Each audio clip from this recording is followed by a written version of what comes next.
Nice to see you.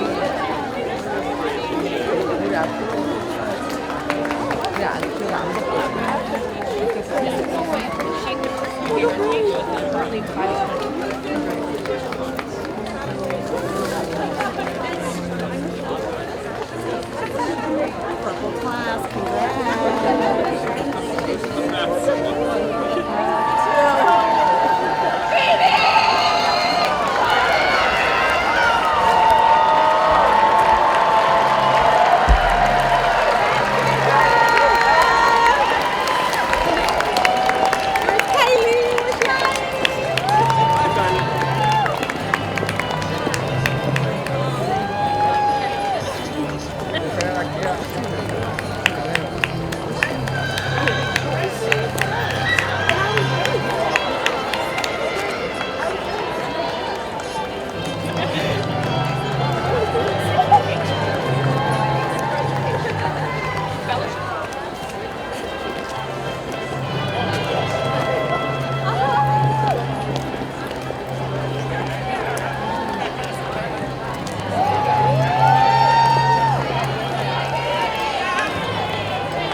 be seated.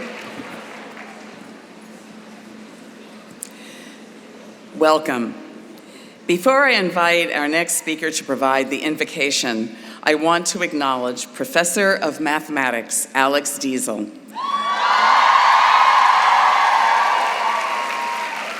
Professor Diesel is marking his 10th year as College Marshal. Please help me thank Professor Diesel for his decade of exemplary service and leadership.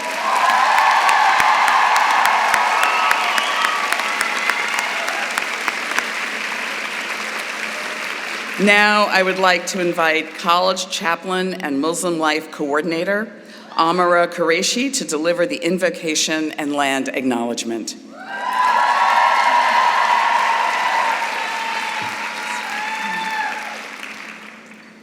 Good morning.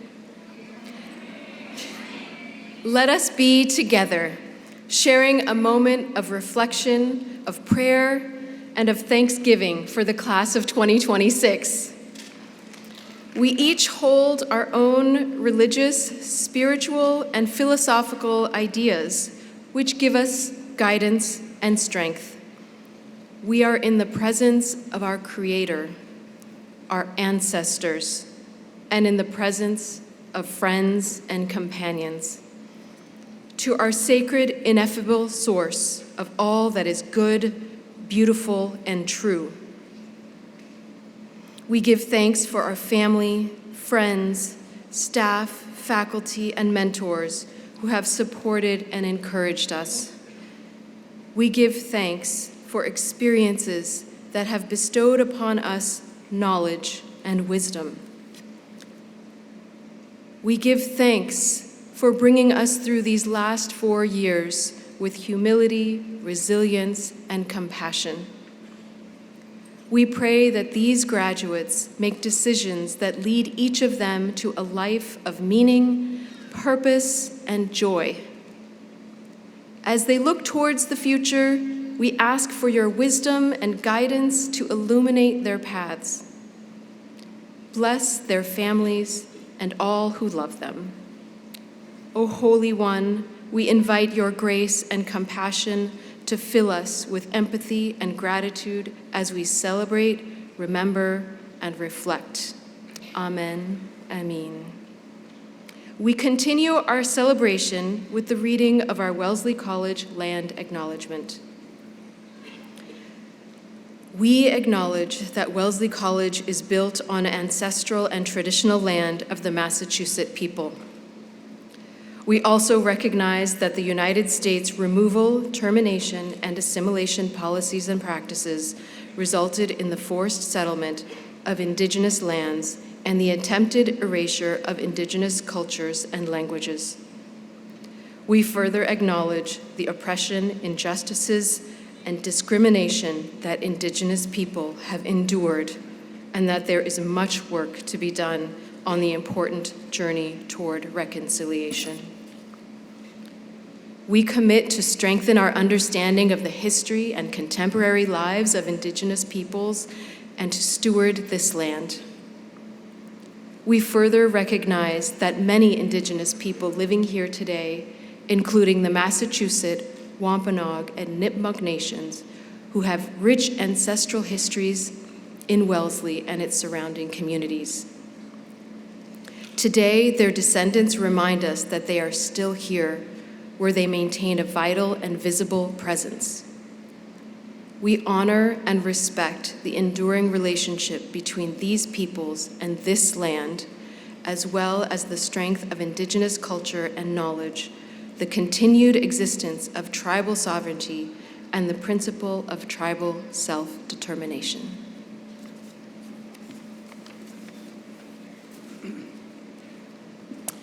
Thank you, Chaplain Quraishi.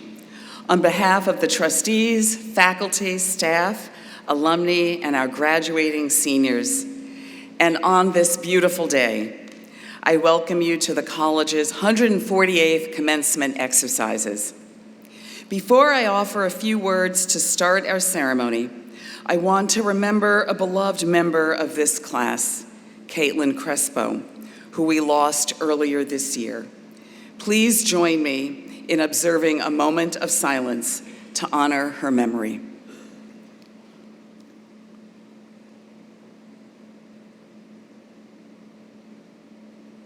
Thank you. Our hearts continue to be with Caitlin's family and friends. Now it is with immense pride that we turn to the members of the vibrant Purple Class of 2026. Today marks the culmination of a rigorous and profound academic journey. You have embraced the journey of learning that a liberal arts education offers and developed the intellectual stamina that will serve you well no matter where your path leads. Today is also an occasion to recognize and celebrate the person you've become. You will carry the lessons you've learned, your friendships, and your memories throughout your entire life. Remember that you are forever connected as a class, and soon you will join a global network of nearly 40,000 Wellesley graduates who are eager to welcome you. This is also a moment to thank all those who have supported you, including parents, families, friends, and loved ones here today with us, and of course, our Wellesley staff and esteemed faculty. Parents and family, you deserve our most heartfelt gratitude. Students, your loved ones have helped you in ways you may not even realize through innumerable days of efforts and sacrifices, big and small, simply to make this day a reality. They have given you the best advice. Learn all you can and believe in yourselves. You can see the pride in their faces, maybe in a tear or two, and feel it in their congratulatory hugs. Remember, this is a special milestone for them too.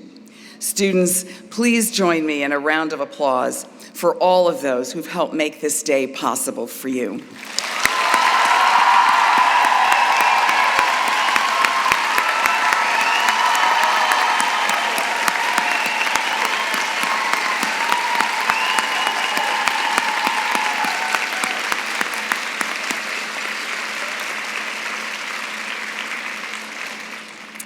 Your class, graduating during our sesquicentennial year, has learned a lesson that generations of students who walked the campus paths before you learned, the idea that a Wellesley education is not just something you earned, it's something you share, and something you use to contribute to the common good. I know that each of you will carry on that legacy in your own way, becoming part of a grand tradition stretching back 150 years, because you've made your start here. You leave Wellesley prepared to continue the vital, urgent, and necessary work ahead to be part of something bigger than yourselves. With that, it is now time to celebrate the profound bonds you share with each other and with Wellesley College. You will always be part of this community. Class of 2026, you inspire us and we salute you. Congratulations.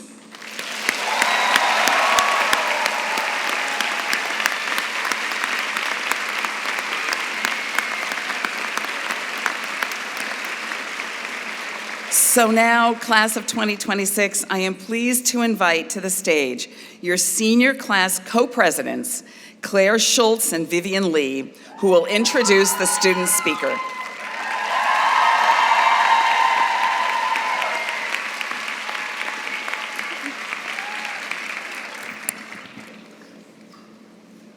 Good morning, Purple Class of 2026. I'm Vivian Lee, and this is my best friend, Claire Schultz. We are roommates freshman, sophomore, and junior year, which means that we have seen each other through everything, and somehow, despite all that, we still decided to co-preside over this class together. We think that says everything you need to know about Wellesley friendships. Over the past few weeks, we've had the privilege of helping plan Senior Week, the Six Flags trip, the Sunset Cruise, the Outdoor Festival, the Senior Gala, and all the moments in between. What stood out most was the feeling behind it all. Everywhere we looked, we saw people celebrating one another, friends taking photos for the 100th time, classmates hugging after passing each other on this campus for 4 years, people lingering a little longer after the events because none of us are quite ready to leave yet. There are people who I've only met briefly during freshman year who have unsuccessfully trying to make lunch plans with me for the last 3 years. And now, during these strange final days when everyone else has left and only the seniors remain, I keep running into them around campus again, some for the first time in years. And somehow, it feels like nothing has changed. I still care for them all the same. Love it or hate it, Wellesley is most definitely one of a kind. Because where else could you walk into a study space at 11 p.m. and find an a cappella rehearsal, a sports team dinner, and a craft night all happening at once? Where else would 500 people jump into a freezing cold lake on their very first night on campus, then wander home soaking wet and smelling like goose poop, and consider that completely normal? Where else could you show up to a party alone and leave feeling like you had somehow found lifelong friends? And somewhere in the middle of all this, Wellesley changed the way we move through the world. It taught us how to sit with discomfort instead of turning away from it, how to listen carefully, how to care about people beyond ourselves. It taught us that kindness is not weakness, and that believing in better things, better communities, better systems, and better futures is still worthwhile, even when the world feels complicated. It gave us a campus full of people who genuinely try to show up for one another. I think that's what I'll remember most. Not just the traditions or the events, but the feeling of being surrounded by people who cared deeply and weren't afraid to prove it. Over these last 4 years, we have watched our classmates advocate fiercely for one another, support each other through impossible moments, and imagine better futures, not just for ourselves, but for people we may have never even met. That kind of care is so rare. What an incredible thing it is to spend 4 years in a place that constantly asks us to imagine the world not only as it is, but as it could be. As we graduate, we know we are not leaving this community behind. We are becoming part of the extraordinary network of Wellesley alumni who continue to open doors for one another, support one another, and lead with courage and generosity across generations and across the world. Wherever we go next, I hope we remain people who are curious, compassionate, and brave enough to care deeply. I hope we continue building communities wherever we go, the way Wellesley has taught us to. And now, it is my pleasure to introduce my dear friend Elise Wilson, a political science...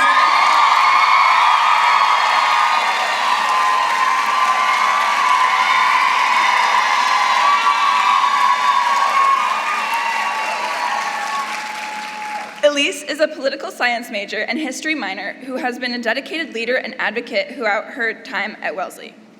From leading period at Wellesley to serving in national student political organizations, Elise has built community and inspired others across campus. Please join us in welcoming Elise.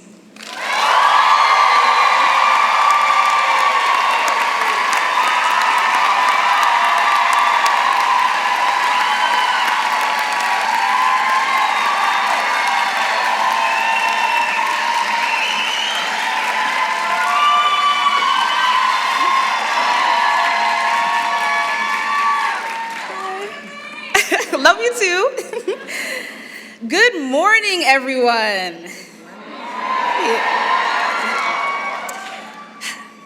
To the members of the Board of Trustees, President Paula Johnson, Provost Coyle, distinguished speaker Dr. Ruth J. Simmons, faculty, staff, friends and family members who have traveled miles to be here today, and to the phenomenal Purple Class of 2026.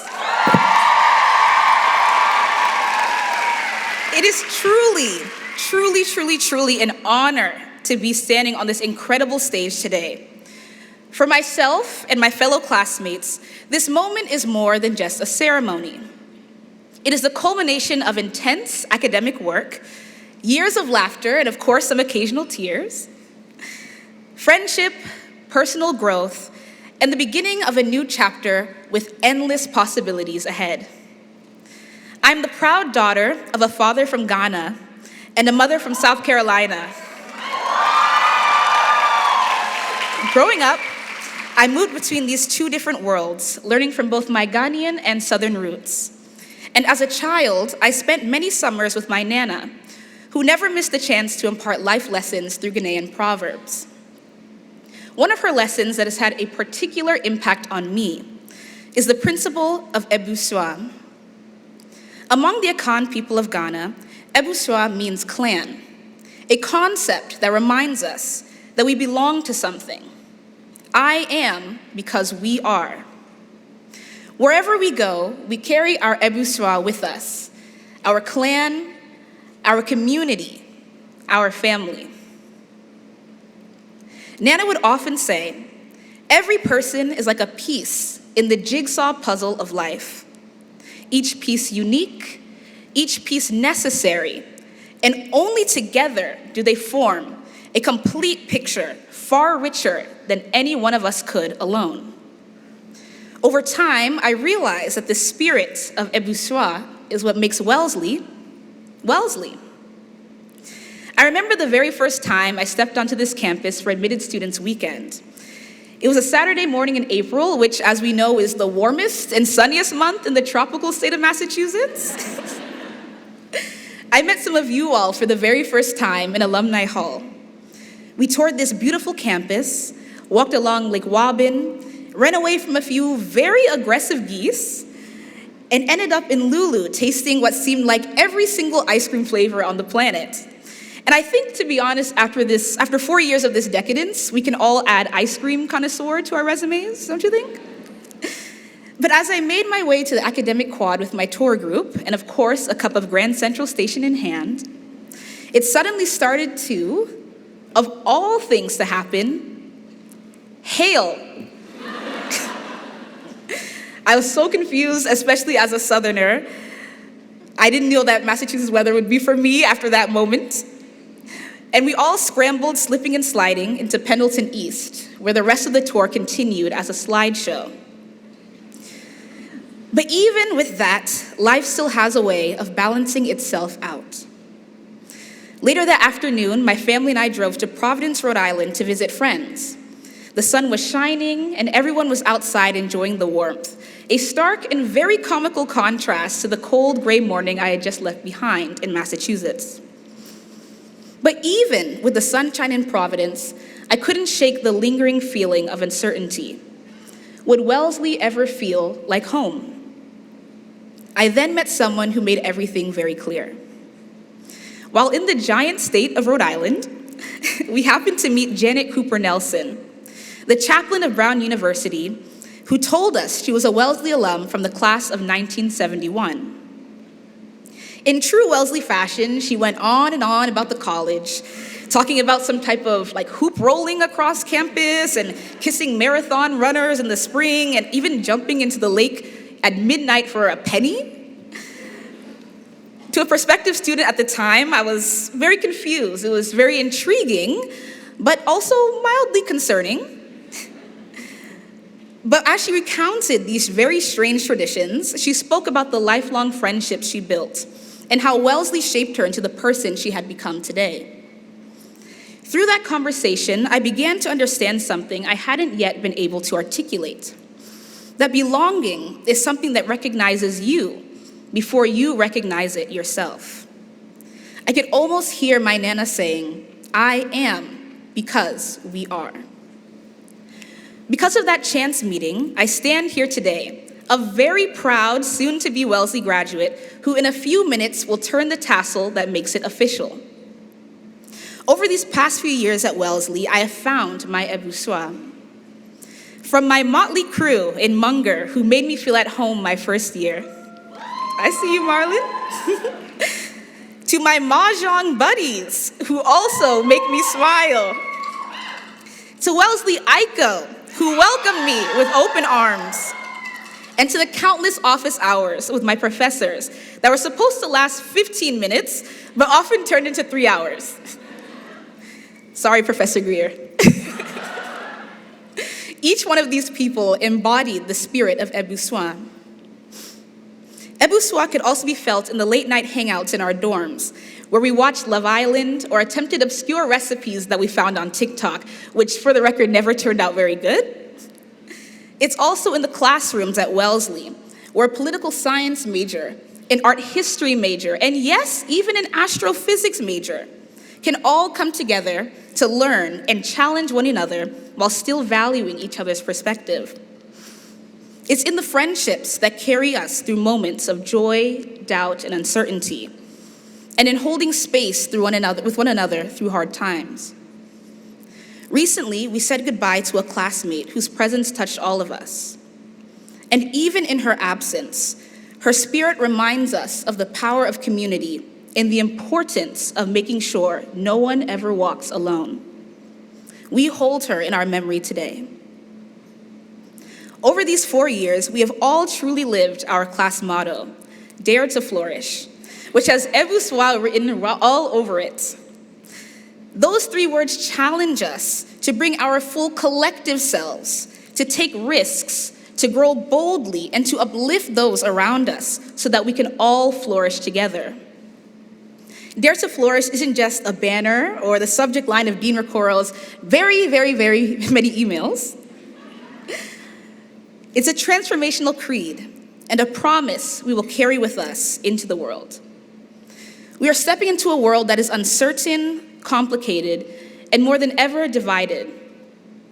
As we leave Wellesley, we aren't just taking diplomas with us. We are taking with us a sense of responsibility.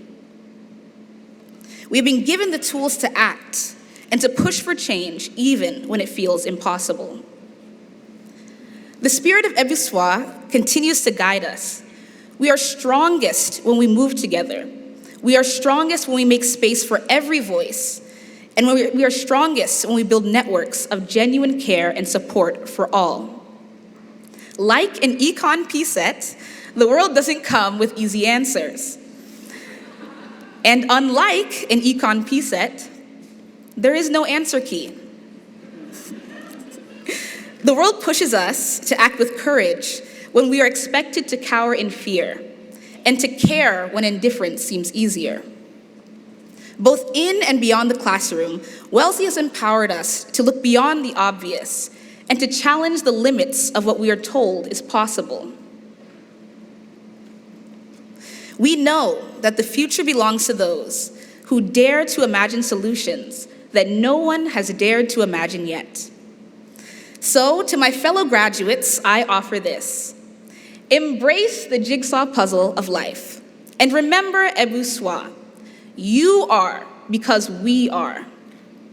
Wherever you go, know that you belong there. And your presence there makes the picture complete. Every piece, every person, every story, and every voice matters. Celebrate the differences that make our communities whole, and create space for those who have been denied. And remember that Ebu Swa isn't about being at the centerpiece of the puzzle. It's making sure that when every piece fits, every piece shines. Congratulations to the Purple Class of 2026.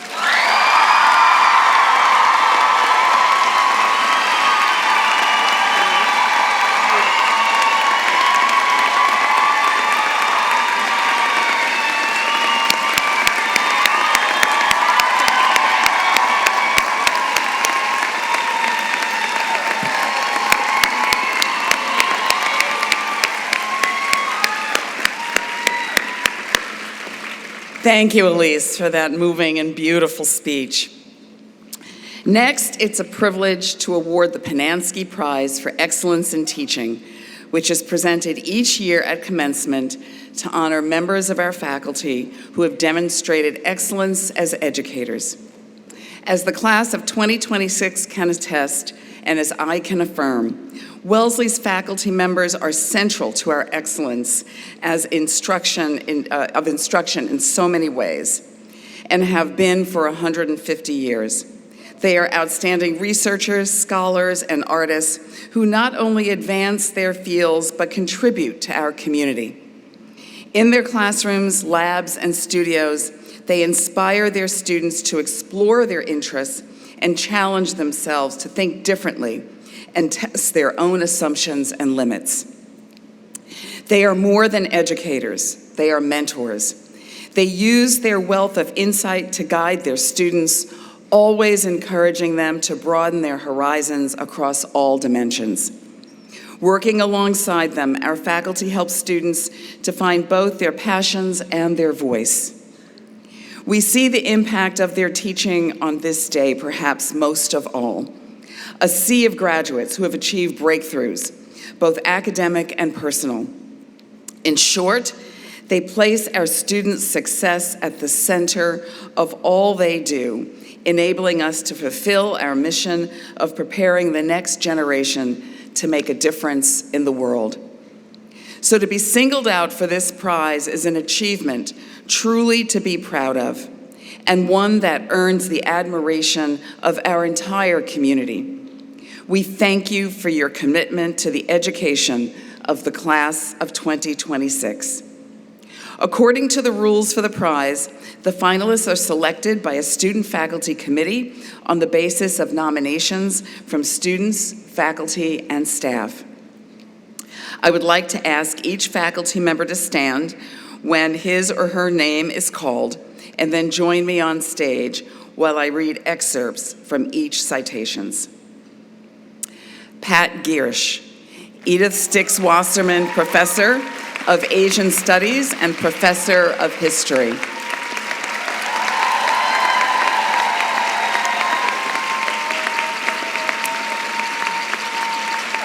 Jenny Musto, Associate Professor of Women and Gender Studies.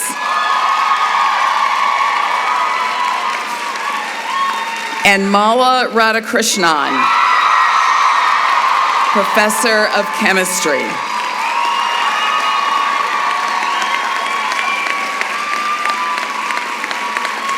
Please make your way to the stage.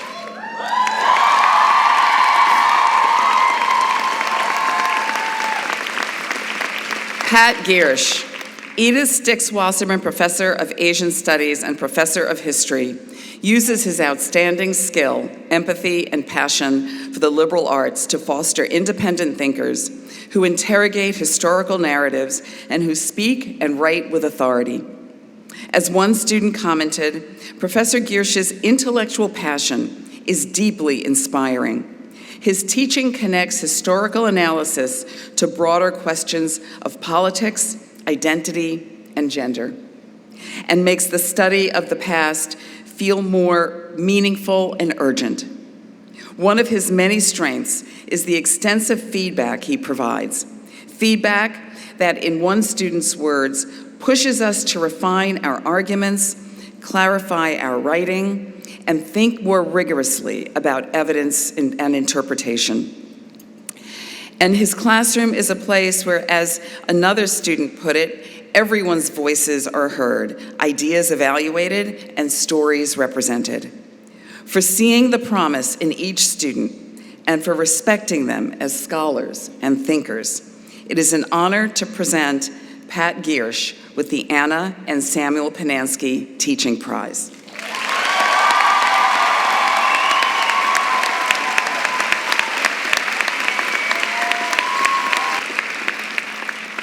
I will now read the citation for Jenny Musto.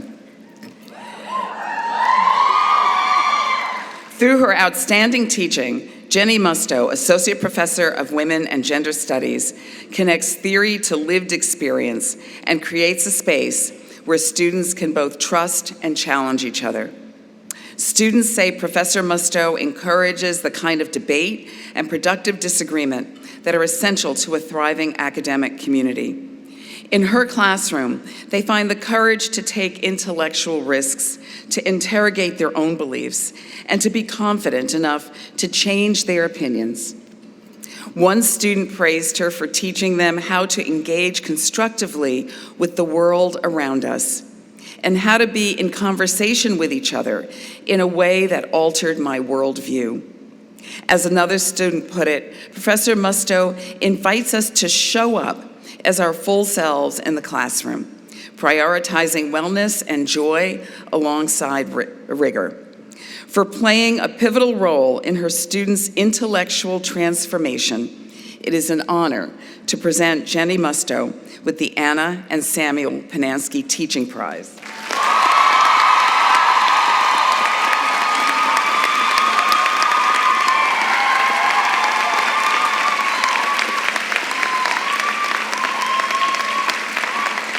And now I will read the citation from Mala Radhakrishnan. Professor of Chemistry, Mala Ramakrishnan, is described as a true Renaissance woman who brings a deep sense of humanity to the study of the chemical world and challenges her students to think beyond formulas. Her use of witty and creative analogies and poems helps students understand chemistry, and as one student put it, encouraged me to think about my own lived experiences when tackling new chemistry topics. Through her passion, originality, and ability to make complex ideas both accessible and meaningful, one student said, "She has not only strengthened my understanding of chemistry, but also reshaped how I approach learning itself." Her courses are a challenging yet exciting space because her passion pours through every lecture. For teaching that combines rigor and creativity, and for her genuine commitment to her students' growth, it is an honor to present Mala Radhakrishnan with the Anna and Samuel Pinanski Teaching Prize.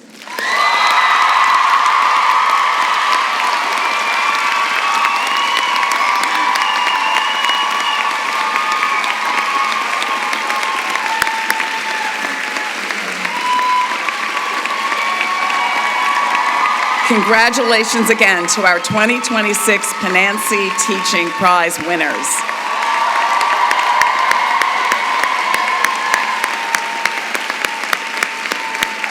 Congratulations. Now it is our tradition at commencement to announce the names of faculty being recognized with new appointments to endowed chairs. Today we recognize 10 faculty members. An appointment to an endowed chair is a significant milestone in the academic life of a professor. It recognizes scholarly distinction and honors service to the college and to one's profession. I will ask these faculty to stand and remain standing so that we can congratulate them. Please hold your applause until I've read the names of all those distinguished faculty members. James Batat, Dorothy and Charles Jenkins, Jr., Distinguished Chair in Science. Wednesday Bouchon, Diana Chapman Walsh, Assistant Professor. Paul McDonald, M. Margaret Ball Professor of International Relations. Heather Matala, Susan M. Hallowell, and Ruby Frances Howe Farwell, Professor of Biology. Rinaldo Moya, Barbara Morris Kasperin, Associate Professor of Humanities. Jim Noggle, Catherine Lee Bates, and Sophie Chantal Hart, Professorship in English.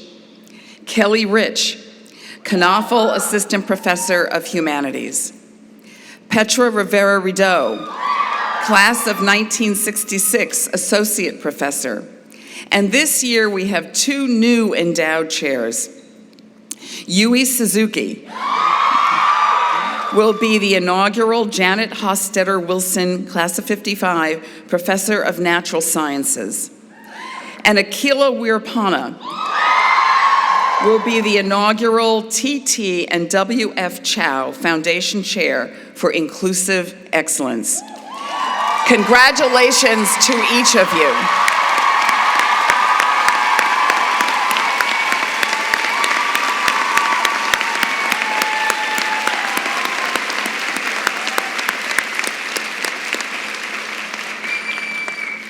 Today, we also honor our faculty who are retiring this year. Their many years of service have strengthened this community, enriched and sustained the excellence of our academic enterprise, and set generations of our students on paths of purpose. All who have worked with them, students, staff, and fellow faculty, have been made better by the experience. From generous collaboration with their colleagues, to providing a transformative impact as teachers and mentors, to the role they have played in building inclusive and caring campus. Along with their many decades of service to the college, they have made significant and lasting contributions in instruction, research, and creative work, critically advancing scholarship and discovery in their respective areas of study. Though we will miss them, they will always be part of Wellesley. With that, it is my great honor to recognize these faculty members who have all distinguished themselves and served the college with excellence. Retiring faculty, please stand while I read your names, and everyone please hold your applause until the end. Daniela Bartolesi Groff, Associate Teaching Professor in Italian Studies, 15 years of service. Joe Joyce, M. Margaret Ball, Professor of International Relations and Professor of Economics, 45 years of service. Jim Cadera, Professor of Religious Studies, 50 years of service. Catherine Cappy Lynch, Catherine Lee Bates and Sophie Chantal Hart, Professor of English, 43 years of service. Kay Peterman, Susan M. Hallowell, and Ruby Frances Howe Farwell, Professor of Biological Sciences, 38 years of service. Neelama Shuklabat, Professor of Religious Studies, 22 years of service. Anne Valenchik, Associate Professor of Economics and Writing, 37 years of service. Yui Hu, Professor of Physics, 36 years of service.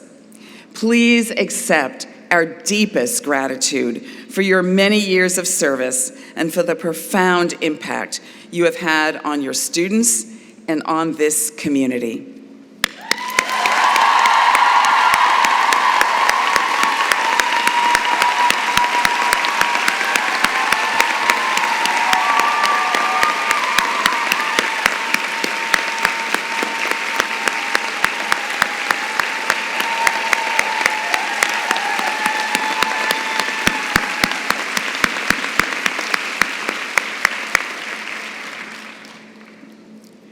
Class of 2026, I now have the distinct privilege of introducing our commencement speaker, Dr. Ruth Simmons, a groundbreaking leader who has made the promise of education her life's work. She has been widely hailed for expanding equity and advancing excellence, and she has long championed dialogue and debate on campus, commitments vital at a time when civic life continues to fracture. As the first Black president of Smith College, the first Black president of an Ivy League university, Brown University, and the first woman president of Prairie View A&M University, she has forever changed academia, paving the way for women and leaders of color to make their own impact. Currently, she is helping to drive a new coalition of 15 historically Black colleges and universities seeking the nation's highest research status. She also serves as an advisor to the president of Harvard University on HBCU initiatives, which just announced a major grant to the new coalition, and is the Distinguished Presidential Fellow at Rice University. The story of her rise is one that I know will inspire our seniors and all of us. Born the youngest of 12 children to a sharecropping family in segregated East Texas, she embraced a world of curiosity and a deep respect for the teachers who believed in her. Today, she is one of the country's most influential leaders in higher education. And at every step, she has been unwavering in her belief that education can lift up individuals and strengthen our democracy.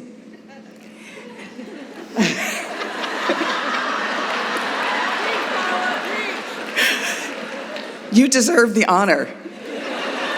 I must. An individual who leads with great integrity. She has earned the reputation as a truth teller. Yes, a truth teller. Or as her students at Prairie View A&M dubbed her, Ruth the Truth.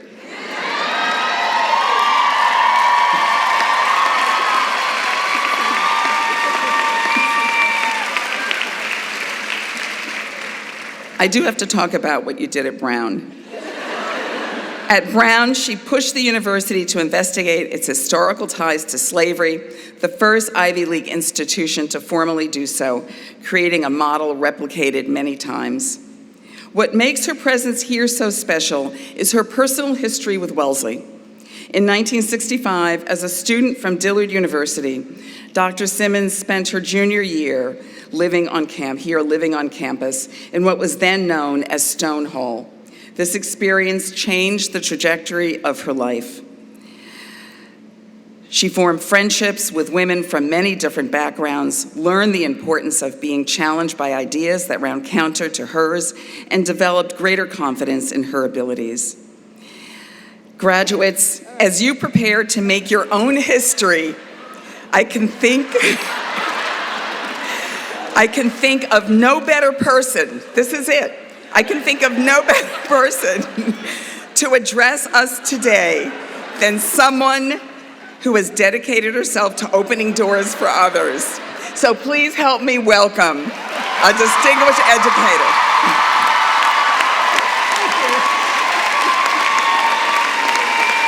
Thank you. Thank you so very much.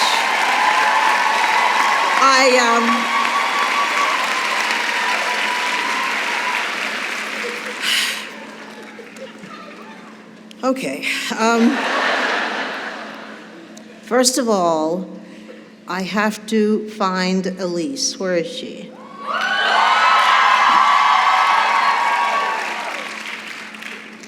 I don't, in the middle.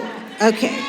Elise, that was probably the best student address I have ever heard at a commencement.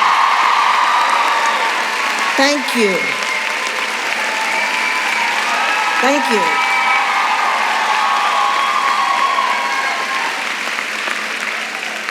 And I'm sitting there thinking, really? We've had an address. I don't really need to do this. But I'll persist, nonetheless. President Johnson, Chair of the Board, Gunter, faculty, honored guests, rightfully proud families, and finally, beautiful graduates of the class of 2026. I come to you today immensely grateful for the place that I stand. Humbled by the invitation to address you, I speak today acknowledging the privilege of celebrating this important milestone with you. In the words of Martinique poet Aimé Césaire, my heart is bruissant de souvenirs. Too bad if you don't know French. Shivering with memories. Many poets write about such returns, but Césaire and French poet Du Bellay powerfully evoke to me what I'm feeling today. Heureuse. As Du Bellay says, happy is the one who, like Odysseus, returns full of experience and wisdom to the place that inspired their journey. Before I turn today to my personal reflections about the import of this moment, let me express my heartfelt respect for the history of this storied institution, home over so many years to some of the most brilliant, innovative, and courageous women in the history of our country and the world. Those of you who mark the end of your time here can hardly appreciate at this moment the full import of the Wellesley experience, but I can assure you that in myriad ways over the coming years, no matter where you go or what you experience, drawing upon your experience here will continue to inspire you and guide your steps. Paula, I'm going to need your help here because I'm known to cry at awkward moments. And if I start doing that, just yank me from the podium. Now, I know that you're going to experience that because just after 1 year at Wellesley, followed by 6 decades of living and striving to understand fully my place in the world, what I experienced on this campus in that brief moment has been with me through every phase of my life, every phase of my career, and in every moment when I considered anew the improbability of my journey. So let me start at the beginning. I was born in a small house perched atop a knoll overlooking cotton fields far from the nearest commercial center. I lived on a huge plantation, the Murray Farm, a massive plantation on which my large family of 12 children lived in an unprepossessing shack from which we'd ventured out daily to work the fields on the property. This was the setting that marked my early life and that I now find shaped me in so many ways. Surrounded by a large and loving family, the most prominent aspect of my early life was the security of their presence, making me a happy and determined child, intent on proving my mettle to my 11 older siblings in the family. You see, I didn't matter very much in the context in which every bit of physical toil was vital to the survival of our family. The back-breaking and sun-searing work of picking cotton was the obligation of my parents and my older siblings. But I was too small for such labor. So I wondered, what could I do to equal the importance of my siblings, whose stature seemed greatly elevated by punishing fieldwork? Pondering how my efforts could match the importance of their work, I didn't really have the answer until I walked into my first grade classroom, when my teacher, Miss Ida Mae Henderson, had me understand that the work of the mind was as important, as useful, and as powerful as physical labor. And from that moment, I was consumed by the effort to learn as much as possible, to demonstrate my own value. But it wasn't merely competition with my siblings that drove me to be captivated by what learning offered.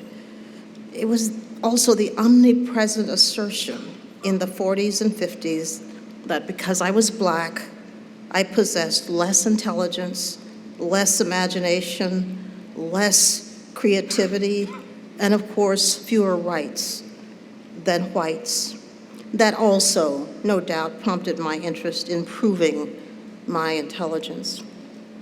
While the validity of the rationale for such race-based assertions of inferiority has been disproved and exposed as vital to justifying the brutal and inhumane exploitation of others, at the age of 7, there was no way for me to understand the motivation for such a hostile regard. Still, I wanted to learn for myself what my mind and character could prove me equal to whites and to others. Not certain that I could convincingly demonstrate my ability to others, I began by trying to demonstrate it to myself. Each of us, in order to be at peace with who we are,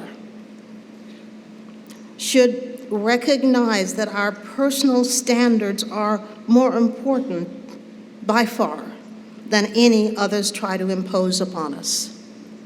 Embracing the task of establishing and nurturing our own values, understanding our intrinsic worth as human beings, and working to deepen our commitment to self-improvement inspires and fortifies us for life's journey. That very motivation was the central force and organizing principle in my decisions about what goals to pursue and in my determination, frankly, to remain in education for all of my career. After spending my youth in a segregated learning environment, followed by 2 years at an HBCU, I had the good fortune to begin to learn about the wider world. Idealistic and progressive faculty. I love how you celebrate your faculty here. You must do that. You owe them so much, and you'll see that more and more in life, how much you will have learned from them. I leaned into humanistic study with a vengeance, because it seemed to offer a compelling way not only to know the world from which I was barred during segregation, but especially to gain an understanding of the many cultures and peoples who inhabit the world. My small world gradually began to open upon a rich and diverse array of peoples and places. So in me was born growing determination, not just to study this wider world, but to be an engaged participant in it. And so in 1965, with little warning and initially quite unhappily, I was selected by my college to spend my junior year at Wellesley. Oh, don't misunderstand me. Because I was so grateful for the education afforded me at Dillard, I didn't see a need to go so far away to a new campus, not one in the north, which is cold. But when the Dillard president asked me to represent the college as a participant in a junior year at Wellesley program, I didn't think I could refuse. Coming to Wellesley as a junior meant leaving the all-black environment of a Southern college and coming to a virtually all-white Northern women's college where I knew no one. I had pondered the immensity of such an adventure for someone who had little previous exposure to different races. Yet as a dutiful and compliant daughter of Southern Black culture, I knew I had to comply with the president's decision and work faithfully not to embarrass him in any way. So I determined to bring an open mind and involve myself fully in taking advantage of this opportunity. I could never have imagined the ultimate impact that this year would have on me as one shaped by segregation and racism, as one conditioned to hide the full extent of my intellectual ability. For at that time, as history has amply shown, it was dangerous to be smart in the 40s and 50s if you were Black. I had lived my life with neither a true understanding of the extent of my abilities nor the courage to aspire to anything beyond what had been ordained for one of my race, class, and gender. Because you see, I was supposed to become a maid. I was supposed to stay in my place. I was supposed to raise a family and be satisfied with that. As I look out upon you graduates today, while recalling that period of my life, I'm more than astonished and appreciative than ever for the door that opened for me when I landed here. To have been given the opportunity to develop in an unfettered environment in which I was encouraged to be the best of who I could be without denigrating labels attached is a privilege that far too few, even today, experience. Indeed, the very idea of unfettered self-expression is again under attack by those intent on restraining how we move about and protect our cherished freedoms in a democratic society. Humanistic ideals, long evolved from and shaped by the lessons of human history, are being challenged, and policies and laws are being enacted to ensure that such an embrace of God-given human rights is forever suppressed. Institutions like Wellesley, at the vanguard of freedom and equality for women, must continue to protect the ability of young people today to find their way to unfettered learning and authentic self-expression. Wellesley afforded me that gift, and I am certain that you will find in the coming years that it will have done the same for you. So I urge you to embrace your obligation as a Wellesley graduate, to uphold these rights for others. I urge you to demonstrate an open mind, eschew demagoguery, and spurn the guarantee of comfort caused by wealth and upward mobility in exchange for turning back the rights of others. Remaining true to the Wellesley ideals will surely continue to propel you to a new and rich awareness of what it can mean to be a fully empowered human being, unafraid to embrace the full humanity of others. Wellesley, above all, was a place where I came to accept my role in the world, not a limited version of it, not the one ordained by the strict masculine hierarchy of my community, an extraordinary unshackling from the legacy of hopelessness, passivity, and narrowness of vision enabled me to see and believe, finally, in the equality of women. Now, you may take that for granted today, but in 1965, such a thought was nearly heretical. To arrive here and see a college led by women transformed my thinking about what I might do with my own life. I began to consider how I could best contribute to my community and the world. I had no thought of becoming a leader, but I dared dream of being of use in changing and improving the world so that the isms that afflicted my forebears would not be visited upon others. This thinking may sound falsely grandiose today, but it was in every sense the shock that I needed to awaken me from a somnolent passivity. In that year, I found my way to my ambition, a practical idealism, and a determination to embrace my full rights as a human being. It was also here that I began to appreciate fully how important the encounter with difference is to one's intellectual and personal growth.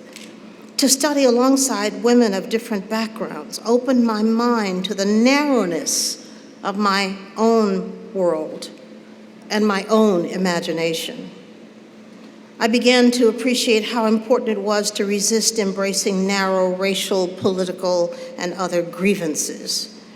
That determination to remain open to differences of perspective has endured and greatly enriched my life as my journey took me to foreign settings. Although I struggled at first with how to be comfortable in my own clan while welcoming new ideas and peoples, I soon recognized that getting that balance right would be a lifelong task. You will all return to your families, to your communities, and perhaps to enclaves of thought. But I would caution you not to be so seduced by the desire to belong that you abandon what your Wellesley education has shown you. Fidelity to Wellesley calls on you to be capacious in your regard of others and to seek out the company of those who manifest a profound respect for the benefit of diversity. And then my year at Wellesley introduced me to failure, from which I would learn perhaps the greatest lesson. I didn't know I would be able to if I would be able to manage the demanding courses at Wellesley, so it was no surprise when I found myself in trouble in a French class. Oh, does that ring true for you too? Discouraged by the difficulty, I informed the professor that I needed to drop the course. Rejecting my request, he seemed to me at the time the cruelest of instructors. In great distress, I asked, well, what should I do then, since I'm lost and unable to understand anything in this class? His curt response stunned and disappointed me. Just work harder, he said. That day, I longed to drop out of college, and I have to say, if I had had money to go home, I almost surely that day would have dropped out of college. But since I didn't have the resources to return home, I did the only thing I could. I deepened my efforts, increasing my visits to the language lab. Today, I'm grateful for the pivotal encounter with my sense of failure and resignation. Overcoming my conviction that I could not master this subject had a surprising result.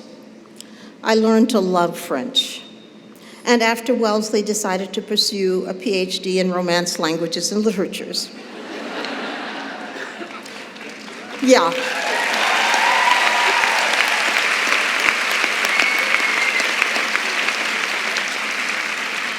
From the day I learned that I could conquer my fear, dig deeply, and provide my own rescue from failure, I lost all fear of undertaking challenging tasks. Today, when asked why I have led with what many presume to be courage, I relate the story about how this experience at Wellesley allowed me to shed the sense of inferiority imposed upon me during my childhood. I've led with an understanding that failure is tragic only if our efforts lack the intensity worthy of the goal we pursue. Do not run from engagements that elevate your humanity, that sharpen your understanding and point you to rewarding work that can change your life forever. I'm today defined by the lesson of the French course that I wanted to drop. Always leave room for lessons taken from failure. Learn to call yourself back from the precipice when you're prepared to abandon difficult work that can change your life and make a difference for others. It happens that great success and happiness often arise from failures and from disappointments that our imagination magnifies to tragic status. They are often not tragic at all, but merely setbacks offering the learning, growth, and resilience that we are privileged to enjoy as human beings. Yes, I am grateful for the unique circumstances afforded me at every port in my educational journey. That includes the rudimentary classroom where I first began my education. That includes the segregated classrooms of my youth. My knowledge of these diverse settings is reflected in my career choices, from a women's college to an Ivy League institution to an HBCU. I happily chose these settings because I came to understand that human potential develops not from attending certain schools or coming from certain rungs of society, but from having access to an environment in which the full measure of one's promise is respected. I am more persuaded than ever that access to educational excellence for every child is the key to the healthy flourishing of individuals and essential to the continuous improvement of a democratic society. As you now move about the world, your character and intelligence, your focus and commitment, and your concern for and embrace of others will help those who you encounter understand better what John Adams meant when he wrote about the need for fitness for the times. If Wellesley has made you uniquely fit for these times, these troubled times, make plain wherever you go and however you lead that your education derives from the privilege of academic rigor in the context of personal and academic freedom. Help others flourish by supporting the same for every child. Now, I want to tell you that I have almost gotten through this speech without crying, so I'm going to stop now. Congratulations.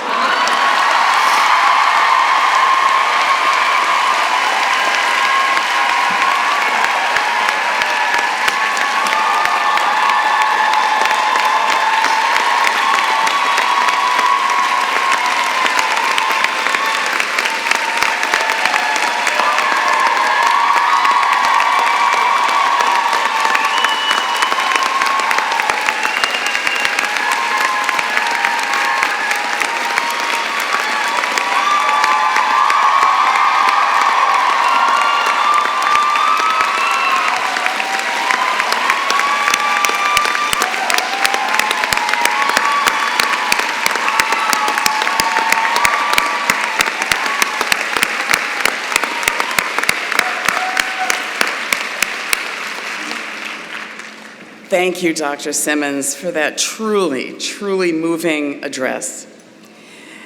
May I ask you to rejoin me here at the podium?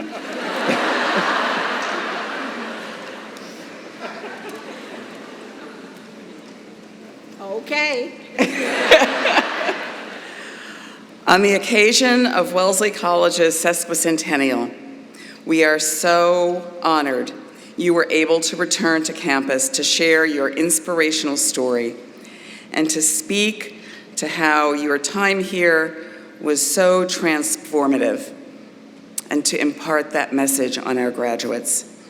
In the spirit of the moment, we would like to celebrate your achievements and your ties with Wellesley with a special honor.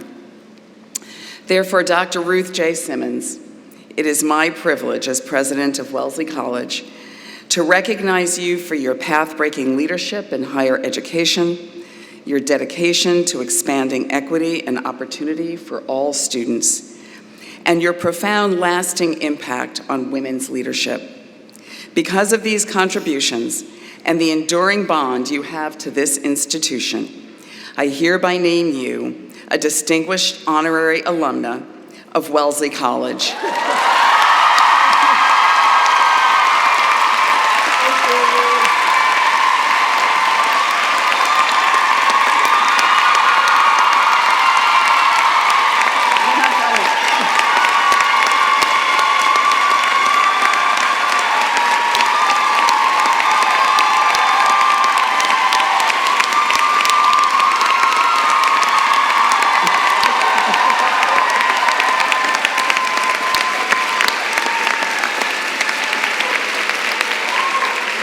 I and the college could not be more proud to call you one of ours. Finally, to commemorate this honor, we would like you to have this representation of the keys to the college. These keys each symbolize 3 pillars of life and learning at Wellesley. The key of the dormitory with a hearth for residential life, the key of the library with an owl and a book for intellectual life, and the key of the chapel with a cross for spiritual life. Today, it is my honor to present these to you in full recognition of your time at Wellesley and a legacy of advancing equity, opportunity, and excellence for all in higher education.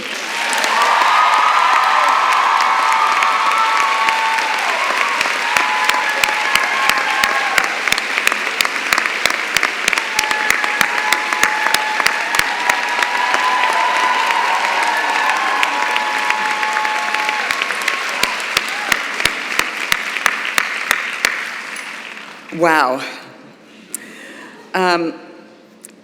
To the great Regal class, Purple class of 2026, congratulations once again.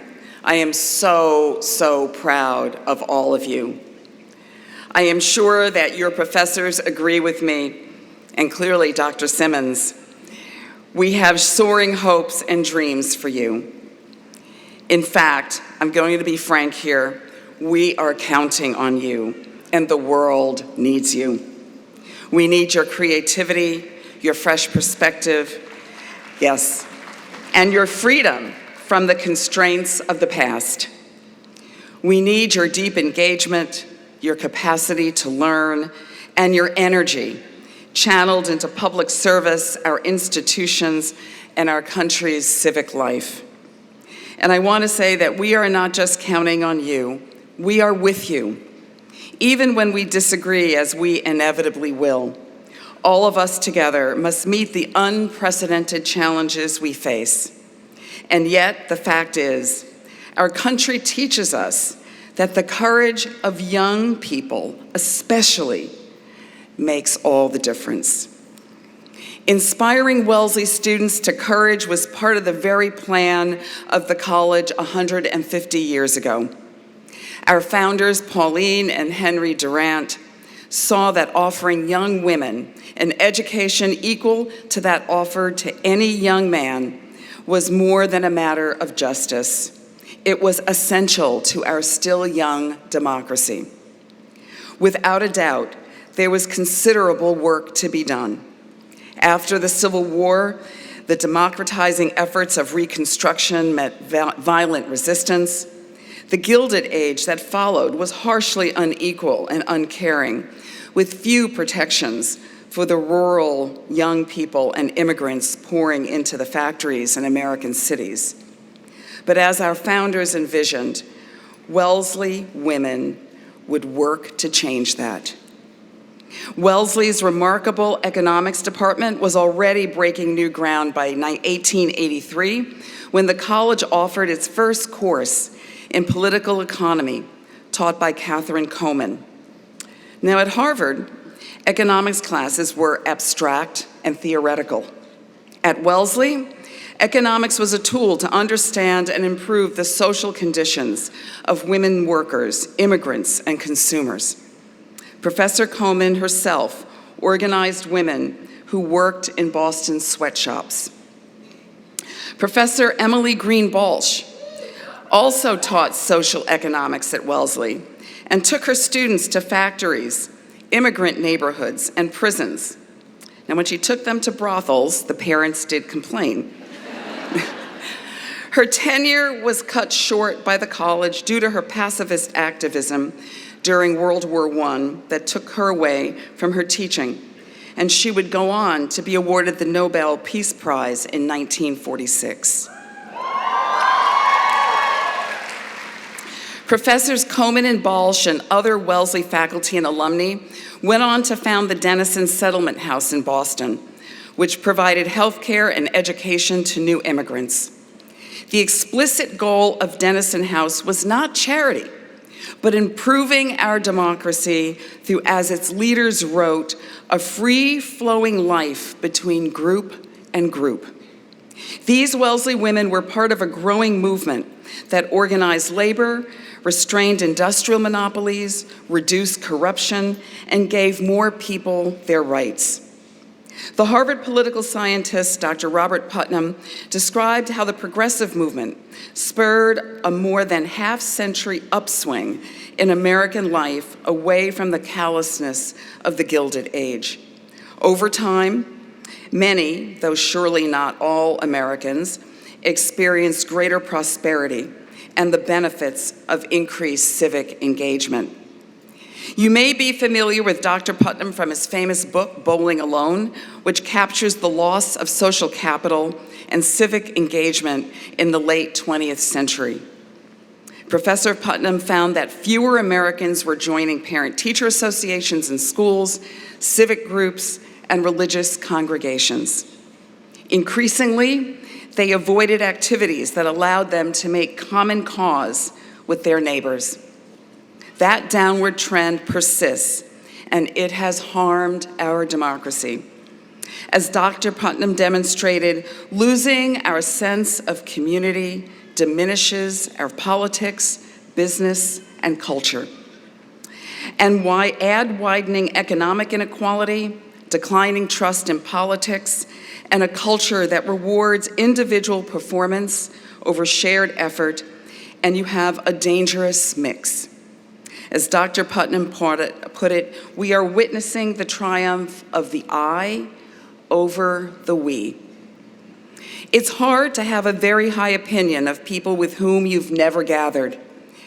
In a recent Pew survey of 25 countries, Americans have the lowest opinion of their fellow citizens. 53% of us rate other Americans' morality and ethics as somewhat bad or very bad. Now, right next door in Mexico, 83% of people believe in the goodness of their compatriots. In Canada, 92% do. Our endemic suspicion helps to explain a moment in our politics when cruelty towards marginalized people or people who merely think differently is seen as strength and empathy is seen as a weakness. In the United States, we've reached a low point previously unimaginable to past generations who fought for equity and civil liberties and the elimination of racial, ethnic, and gender disparities.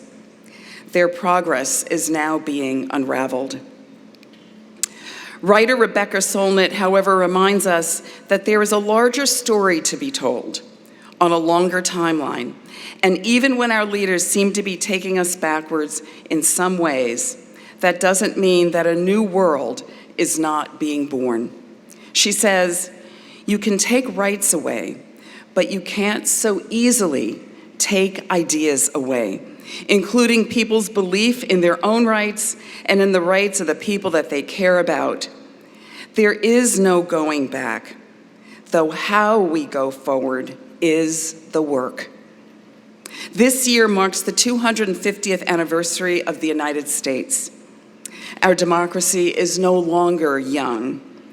What lessons should we draw from our 2.5 centuries of complex, irreducible history? From the Durants, Catherine Coleman, and Emily Green Balch. When they were alive, they were as uncertain of their future as we are of ours. When they took bold steps to make deep and lasting change, their success did not appear inevitable. And yet to them, neither did the status quo, which ultimately we overcame. A different future is always possible. On the 250th anniversary of the United States, I urge you to seek your civic purpose, to identify the meaningful role that you will play in the bold experiment that is up to each new generation to renew. Ruth Simmons' story of courageous leadership reminds us of the power we hold in higher education to address the challenges facing our country. From Smith to Brown to Prairie View and to many others, she has consistently shown that the status quo is not inevitable and that institutions of higher education have the power to realize a different future.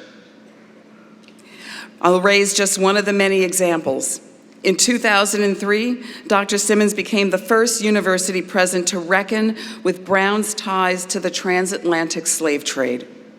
Her work to establish Brown University's Slavery and Justice Committee and publish its findings exemplifies the foresight, knowledge, curiosity, and courage that is the through line of her life. It also exemplifies her belief in the power of educational institutions to seek knowledge and truth and go where no others have. Years later, other universities followed Brown's example. In Minnesota, during this past frigid winter, we witnessed another powerful example of people with a better vision for our nation.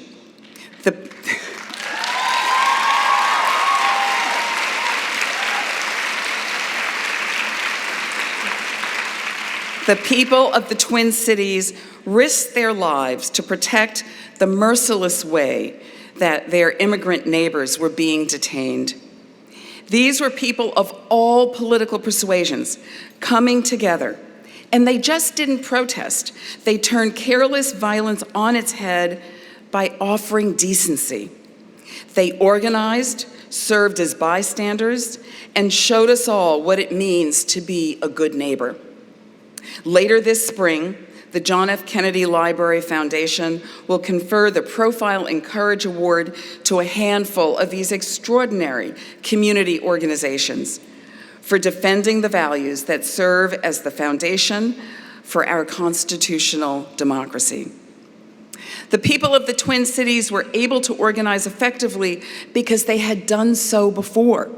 They had, in recent years, already established what the founders of the Dennison House called free-flowing life between group and group. The power of such free-flowing life is immeasurable. Connections help to forge further connections and a new sense of the possibilities until policy begins to yield to good ideas and a better democracy is born. The people of Minnesota knew firsthand the lesson of our history. Liberty must be mutual if it is going to survive. Graduates, I know you already have a sense of community deep in your hearts because of the connections you've made here across differences, and everything that you have learned about making a difference in the world. Your neighborhood expands today. You are now part of the most powerful women's network in the world, that of Wellesley alumni. Your classmates and fellow Wellesley alumni will stand by you for the rest of your lives. Together, you have the opportunity to pursue real and lasting change. I hope you never doubt that you were made for this moment. I hope you never underestimate your power to imagine new ways to move our country and world forward. You are prepared for leadership. In these years at Wellesley, you've grappled with complex ideas in your classes, and you learned from a diverse community of your peers. These are the lessons learned through living, which no machine can truly know. You enter a world marked by division that beseeches you to find our common humanity. This year, we celebrate our country's 250th birthday and our own 150th at Wellesley. Both anniversaries remind us of our shared calling to strengthen our democracy. They remind us of the critical importance of independent and educated women and all people in that democracy, and how strong institutions are critical to its flourishing. We are counting on you to help realize the founding promises of the United States, the fact that our government serves the people and not the other way around. These ideas of our founders are best realized by people who know in their hearts a free-flowing life between group and group is possible. Graduates, we are so proud of you. Stay true to yourselves and close to each other wherever you go, and you will lead us to a better future. Thank you.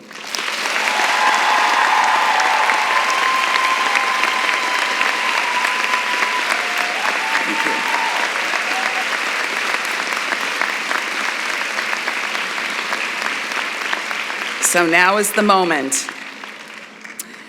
Provost Coyle will now present the candidates for the degree of Bachelor of Arts.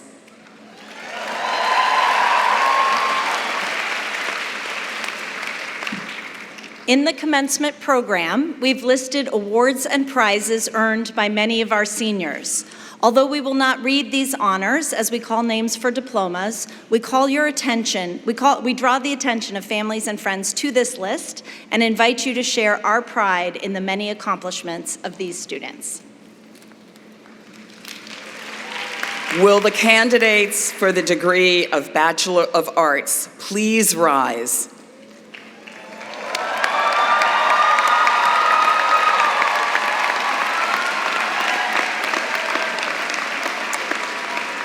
Madam President, it is the privilege of my office to present to you, on behalf of the faculty of Wellesley College, the candidates for the degree of Bachelor of Arts. By the authority of the Commonwealth of Massachusetts vested in the Board of Trustees, and by them delegated to me, I confer upon you the degree of Bachelor of Arts and admit you to all the rights, dignities, and responsibilities of that degree.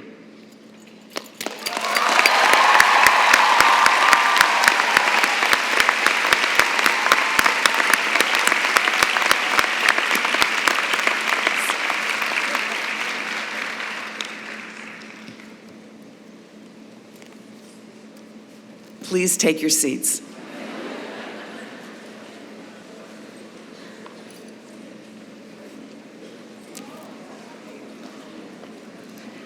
I now invite the first group of students to approach the podium.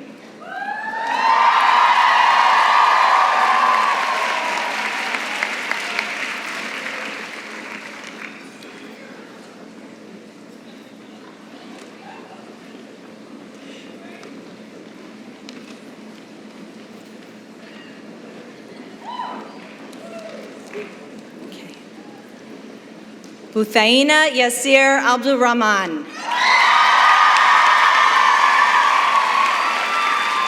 Milo Abernethy.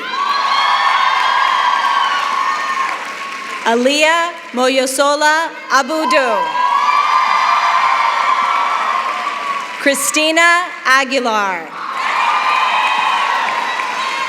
Shanaza Margaret Ahamneze. Alishba Ahmed. Eleanor Taeyun An. Stephanie Chisum Akuakolam. Lucy Chinelo Aleto. Marlene Rosalia Alejandro Merchan.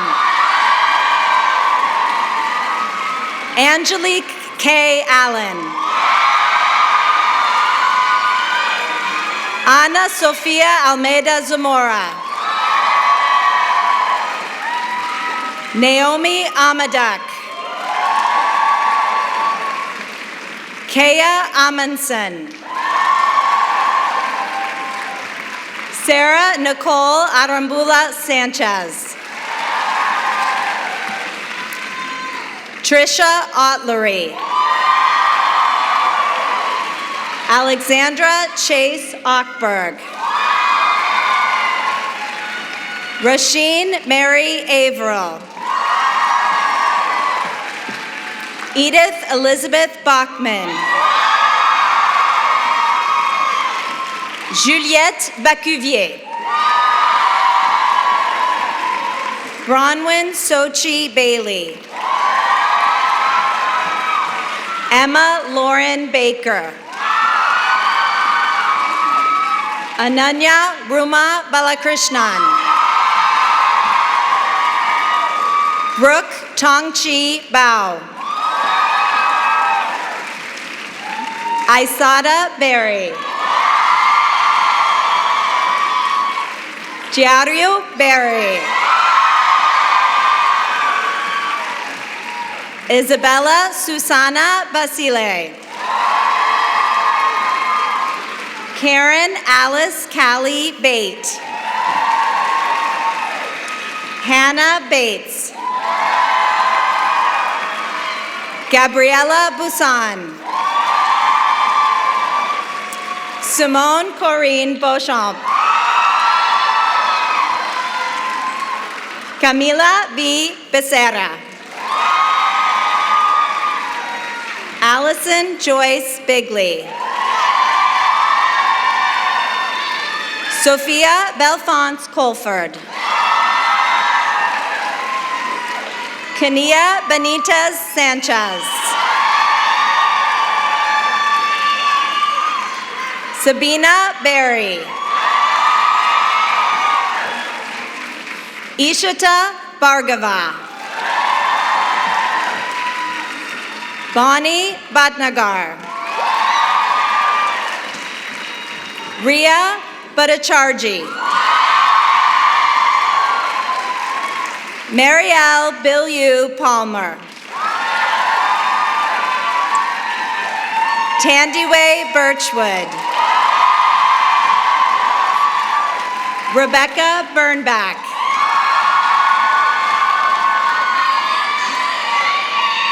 Kennedy O'Neill Black. Elliot Alex Block. Catherine Afia Boache. Alexa Aguilar Borden. Maisie Boren. Maple Rosa Bottinelli. Joya Trudy Breinholt. Abby Conway Brennan Jones. Sydney Lear Briggs. Olivia Brooks. Jalen Brooks Perkins. Ariana Esme Brown. Virginia Margaret Brown. May Brunel. Emily Love Bridges. Evelyn Bueston Yumbla. Leah Virginia Butler. Daisy Cabral Zuniga. Phoebe Maya Calero. Jack Canberra Cho. Kwana Cannon. Aubrey Cantrell. Claire Tall. Emily Jiryi Tsao. Eileen Tao. Patience Carbajal. Adrian Colette Carter. Mara Guadalupe Casals.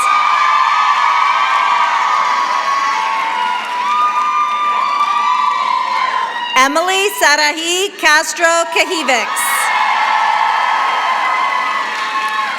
Dolores Cavers. Kamra Chukraverthi. Susie Champlin. Mira Chandriani. Madeline Anna Chang.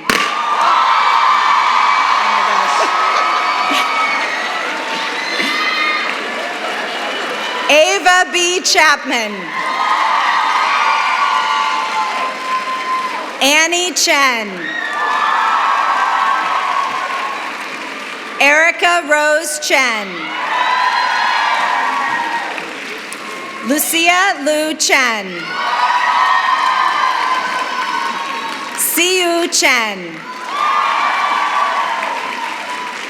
Siu Cici Chen. Shinar Chen. Stella Marie Chiari.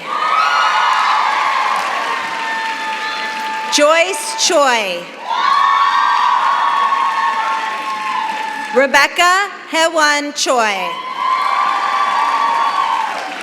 Seon Choi. Elizabeth Chow. Rachel Ann Chubb. Annette Chun. Eve Cody. Beverly Aviva Cohen. Monica Colchado.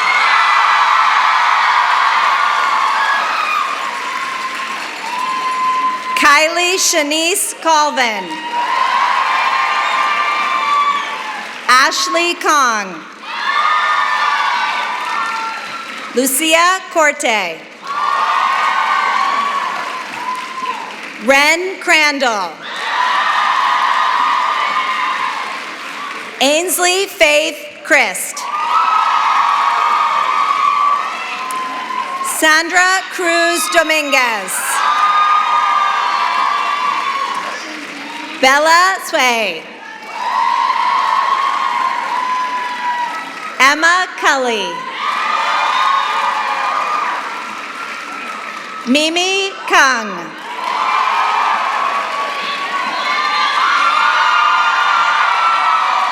Cassandre Syriac. Nadia DaCosta. Sonali Anandia Dade.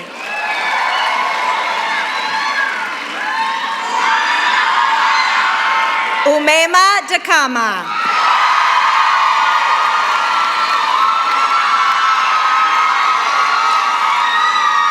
Ann Coralie Daniel. Shakeba Dakik. Silva Das. Elena Dashi.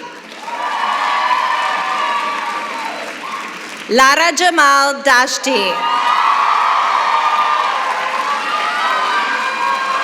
Jules Davidson. Nizani Destiny Davis. Penny Davis. Josephine de Carbuccia.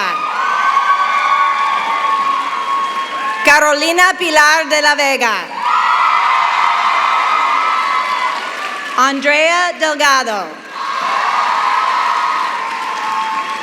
Ford Derrick.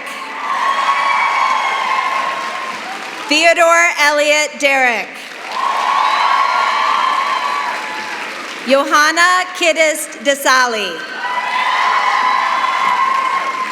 Céleste Jeanne Augustine Germaine Virgine Dedon. Annika Dulipala. Sofia Marisol Diaz. Maya Annika Dykstra. Din Ziu Lin. Sofia Malika Joyo Negoro. Geraldine Dockery. Jade Aaliyah Dirksen. Julia Doster. Alinka Maya Drondo. Margaret Erin Dugan. Diana Duran. Yasmin Jordan Early. Olivia Eleanor Edstrom. Redwan Igal.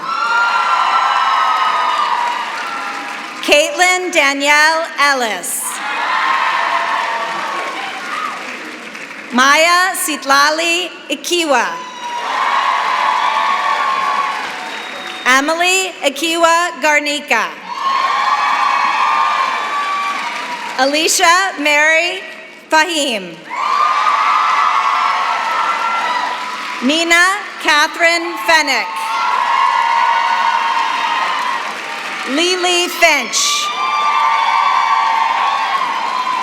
Caitlin Patricia Flannery. Sasha Rose Alter Fleisler. Michaela Yasmin Forondo Zanipatin. Catherine Salem Foster. Kenya Elise Francis. Alani Mia Frazier.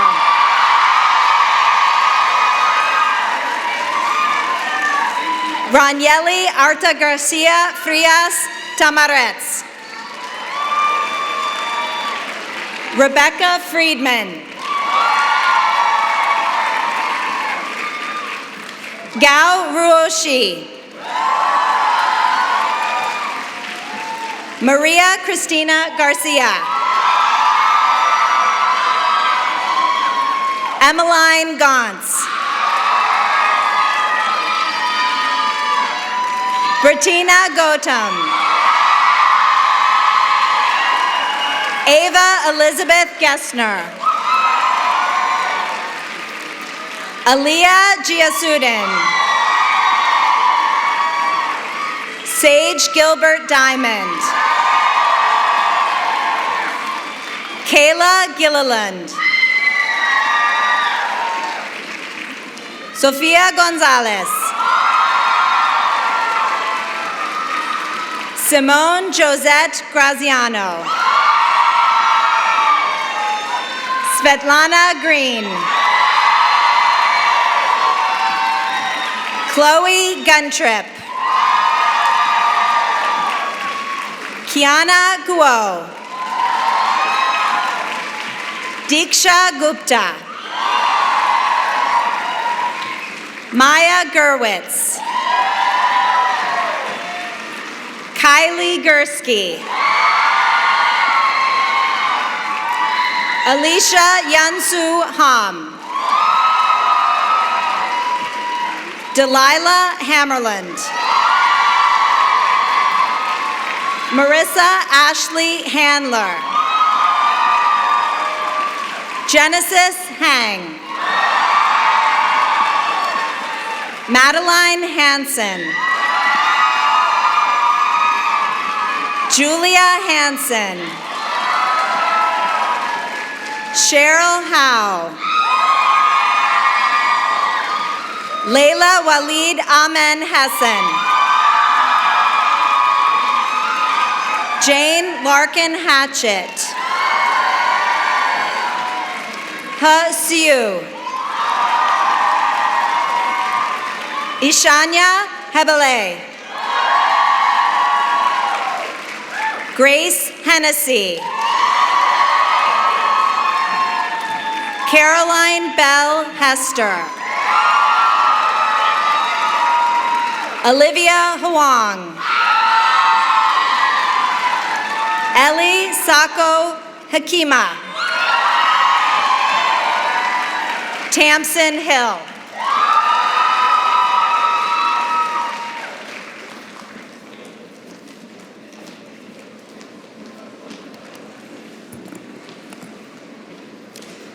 Lena Hobson.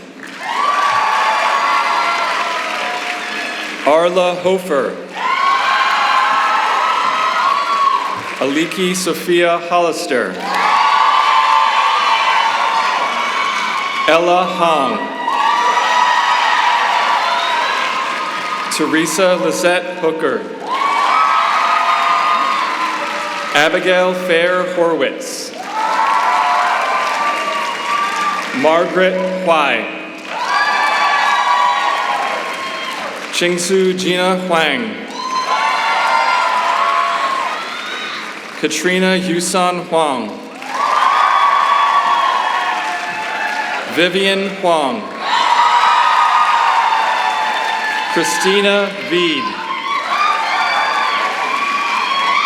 Daphne Chenmei Huang.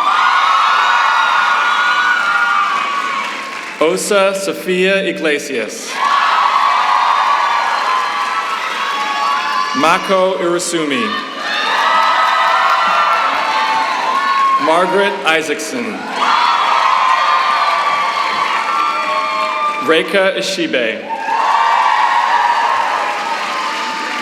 Catherine Jacques. Madison Simone Sky Paquette. Abigail Jarko. Grace Yue Jiang. Stephanie Jimenez. Ruth Jin. Sophia Lee Jern. Yunso Jo. Malika Ann John. Mara Elizabeth Jones. Arancha Julio Jimenez. Miyabi Grace Kasuga Kawadaki. Sada Udell Kalbeck. Ashima Kamra. Cameron Kang. Tenzin Norden Karma. Amelia Jane Carr. Mo-Wei Pure Kwang. Sophia Maria Keating. Namia Kelly.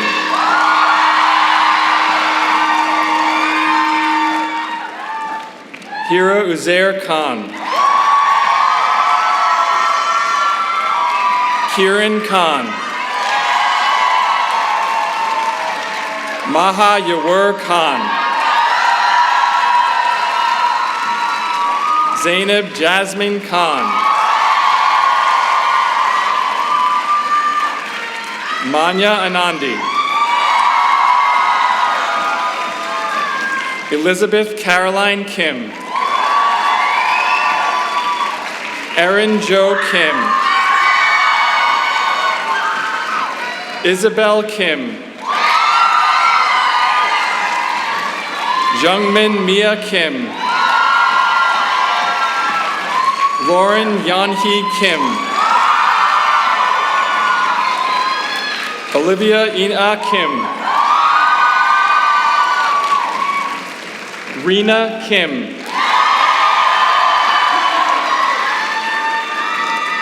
Sujin Megan Kim. Sarah Maeve Klingensmith. Ella Knight. Amaya Evelyn Knox. Matha Kodali. Dova B. Koretsky. Julia Kozatek. Leah Crayson. Maya Krishnan. Sydney Cronbach. Jade Kwan. Julia Kwang. Abigail Kabina. Usili Silavalu Kuli. Kaya Kunzi Hogue. Hannah Maria Kurtzel. Laura Kurtz. Shreya Laka Pragada. Elise Lanahan. Maya Rose Landweber. Making Margot Lang.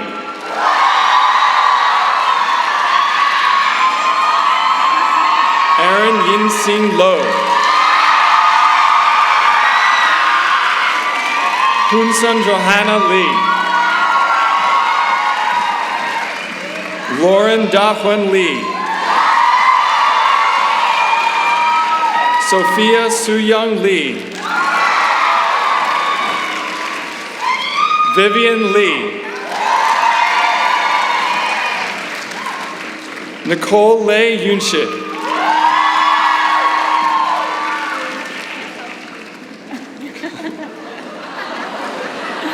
Carolyn Sophia Liebley. Aisha Ellen Limos Paz.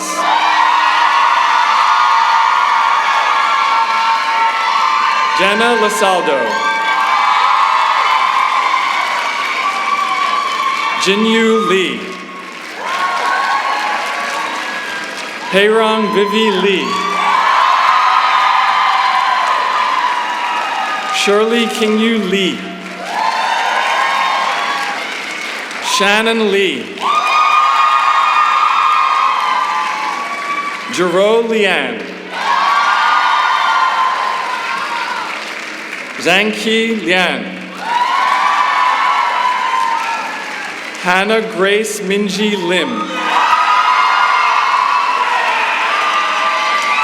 Camila Sophia Keishu Lim. Aliyah Abigail Litton. Allison Liu. Siyi Catherine Liu. Tracy Liu. Jane Liu. Marietta Grace Lochner de Castro.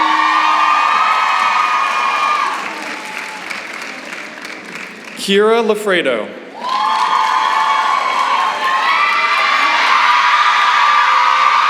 Jess Tavares Lopez. Amy Samantha Lopez. Diana Lopez. Berenice Lopez Hernandez. Dan Liu. Melinda Hong Liu. Haley Milan Lunsford. Kiara Wes Lundeen. Jasmine Lunia. Jai Joey Luo.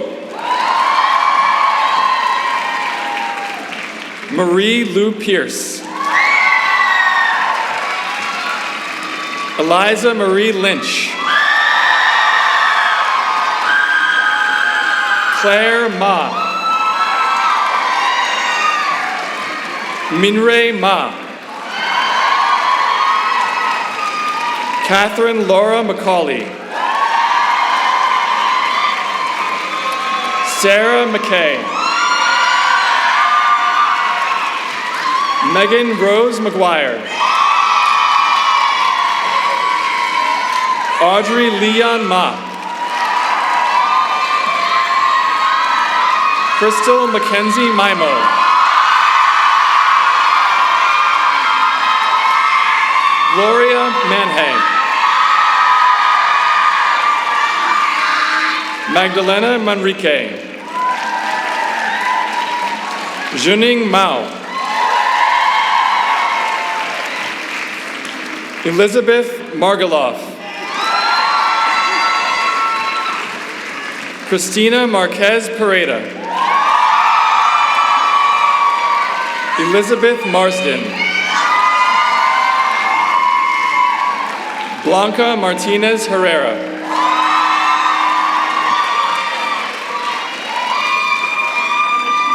Elizabeth Michelle Martinez Moreno.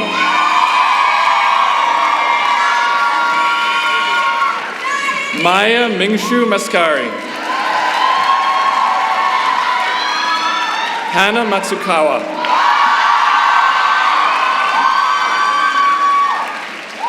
Nitina May.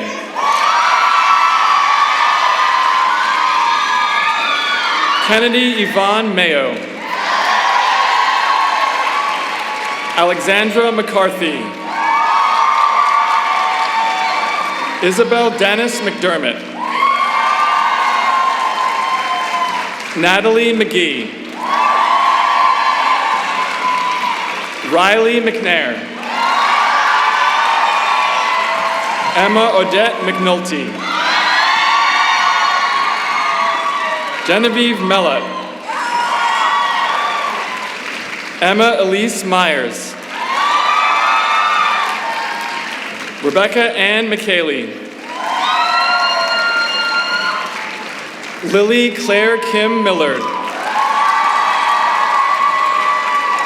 Cecilia Rose Miller. Sabrina Rose Miller. Talia May Miller. Jude Muhammad. Elizabeth Hongwen Lynn Moore. Jasmine Moss. Mercy Mukasafari. Kayla Mullen. Melissa Mullings. Elizabeth Murno. Kaliso Amelie Miataza.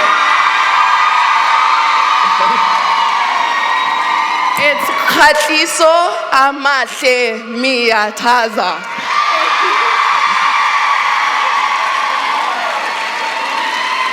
Thank you. Kira Nerun Knat Vanish. Carla Gabriela Narvaez. Zeno Lucien Nassif. Fiona Lachlan Newberry. Izzy Nichols. Oguga Ozihama Zitihe Odonsha. Megan O'Leary. Angel Olabokin. Claire Antal. Elise Eden Orozco. Natalie Mika Osako. Madeline Outman. Jimena Padilla. Emily Claire Pack. Anna Poku. Michelle Pan. Sophia Pan.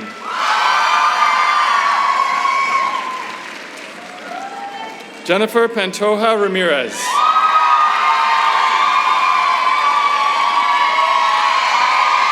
Unedi Zarik Paredes. Sophia Kim Minji Park. Yeonwoo Idaline Park. Katie Parkins. Priya Patel. Anna Blake Patrick. Elliot June Patterson. Yamira Patterson.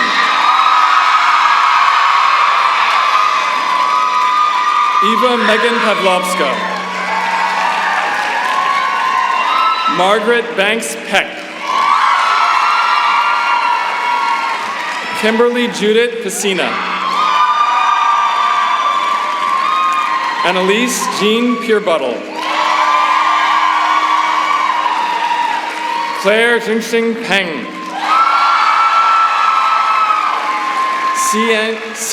Sianting Hun. Marinka Alhali Peralta Correa. Kaya Purse. Gabriela Perez Marquez. Sarah Noel Perrin. Sophia Rochelle Petito. Lee Pham. Freya Claire Picciotto. Charlotte Bray Precourt. Lillian Simone Pruitt Goins. Zoe T. Puertas. Gloria Pulido Garcia.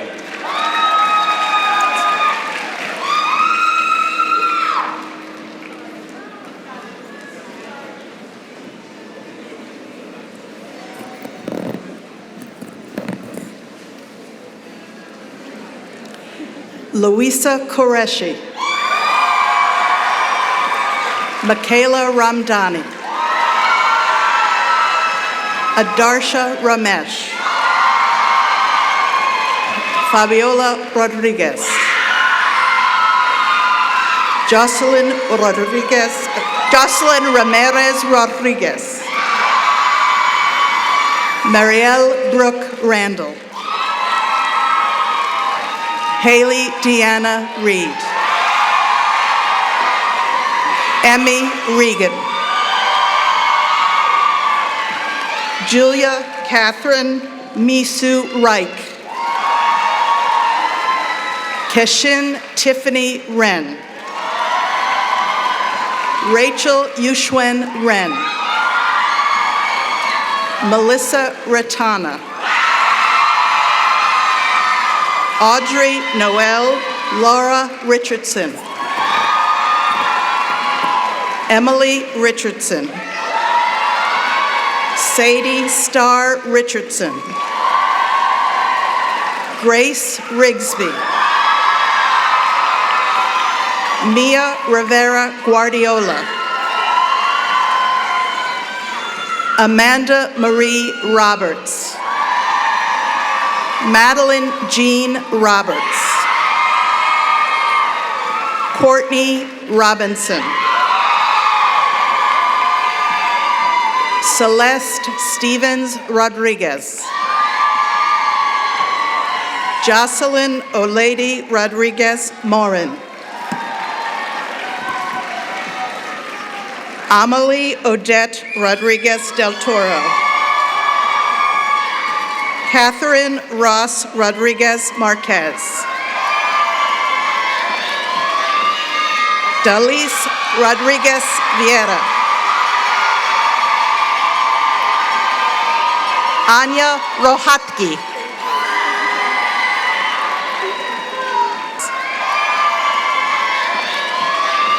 Owen Romberg. Ana Marcela Rosales Harms. Michaela A. Young Roth. Sanvi Orungta. Cosette Russell.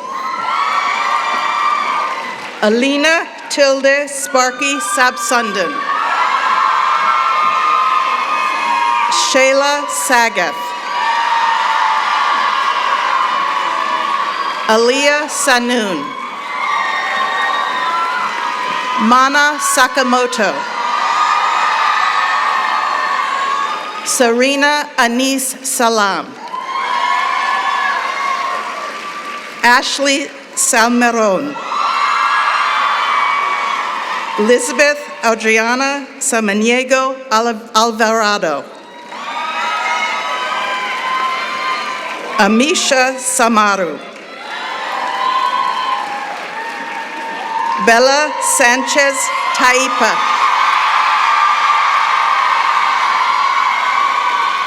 Galita Carolyn Sandercock. Carmet Sanz Munoz. Cameron Sky Soros. Ava Sasaki. Lily Holler Schaefer. Elle Scheffel. Marissa Schimpf. Charlie Schneider. Kaylin Grace Schretzmeyer. Claire Catherine Schultz. Kavita Sekon. Zainab Salim. Yitzel Serna.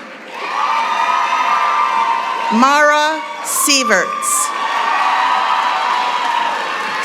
Sandy Shinran Chan. Shinju Xiao. Leela Shapiro. Jade Sharkey. Sylvie Shaya. Nina Shen. Ashley Shung. Noah Unobsky Shankar. Skylar Shih. Chloe Eugene Shim. Audrey Shin. Janina Shivdasani. Zaya Emil Shorty. Shaynor Shireen. Cheney Elizabeth Singleton. Mariam Siraj. Geethanjali Sitaraman. Catherine Suye Smith. Eliana Smith. Ella Smith. Lily Rose Smith. Sophia Odette Sohegan. Casey Sun. Esther Song. Darlene Soto. Madeline Landry Spinetti. Sneha Sriram. Catherine Ella Sinclair Stabile. Felicia Stanley. Selena Tammy Steve Koya. Lily Taylor Stewart. Vivian Atsumi Stewart. Lilia Hazel Stone. Kamakshi Menon Subramanian. Yatme Sophia Suen. Ka-en Su. Miao Sun. Yetzia Sun. Elizabeth Sylvestre. Sally Tabah. Lily Michelle Tagblo. Victoria Yali Tang. Nicole Jinyi Tao. Lucine Shushan Tiger. Trinity Renee Thomas. Finley Tipton. Ika Tomita. Catherine Maria Torres. Olivia Torres. Elizabeth Traster. Sophia Hammett Trammell. Connie Tran. Melanie Trejo Salazar. Viara Svetanova Svetkova. Sarah Rose Tolchinsky. Isabel A. Toomey. Clara Lucia Oretta. Josiane Uwumukiza. Leah Valentiner.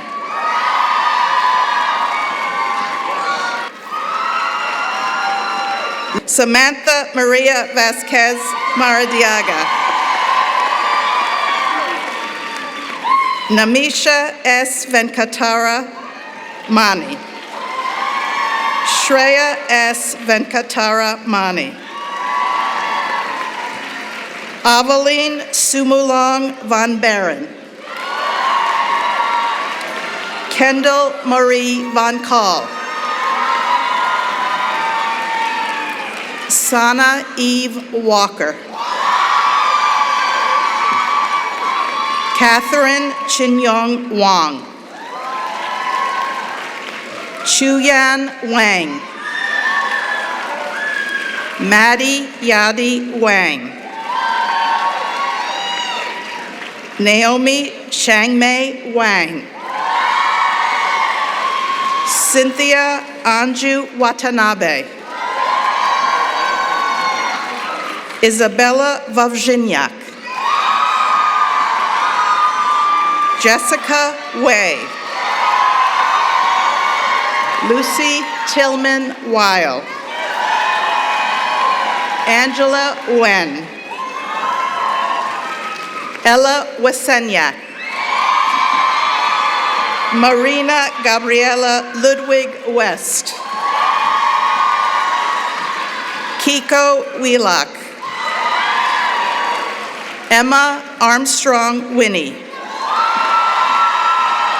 Elizabeth Grace Patillo White. Sage Ann Witter. Madison Wiebolt. Hannah Williams. Elise Christina Wilson.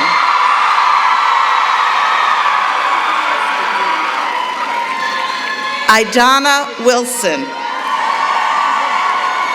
Abigail Sky Durham Weiner. Raina Winter. Carolyn Evelyn Whitty. Anna Joy Wong. Avery L. Woods Weber. Morgan Wu. Yutong Wu.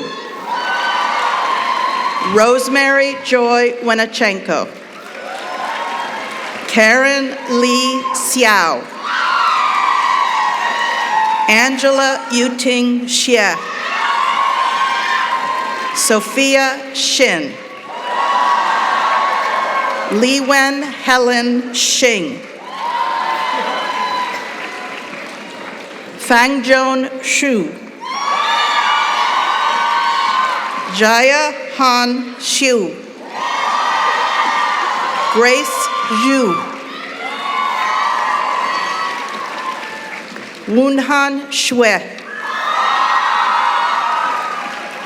Elizabeth Yen. Ashley Yang. Catherine Yang. Kaylin Yang. Elin Yang. Hannah Yao. Vivian Yi.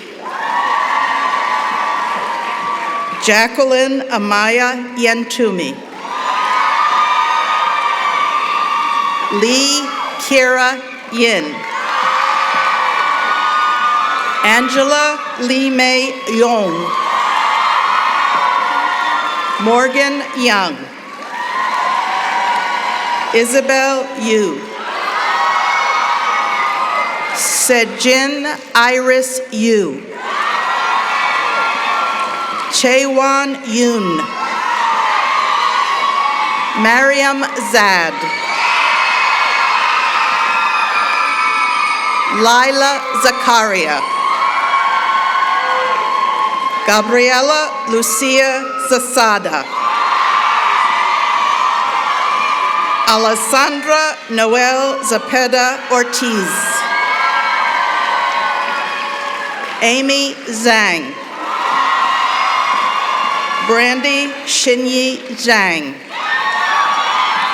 Brenda Henning Zhang. Jessica Zhang. Kiyu Zhang. Erica Shuawen Zhang. Yujia Zhang. Yuka Karina Zhang. Zhang Zuyua. Emma Zhou. Keming Kami Zhou. Zoe Yujun Zhou. Alicia Zhou Ichio. Hanchi Valerie Zhu. Isabella Zhu. Melina Zhu. Nicole Zhu. Estella Zhu. Phoebe Ziliax Blodgett.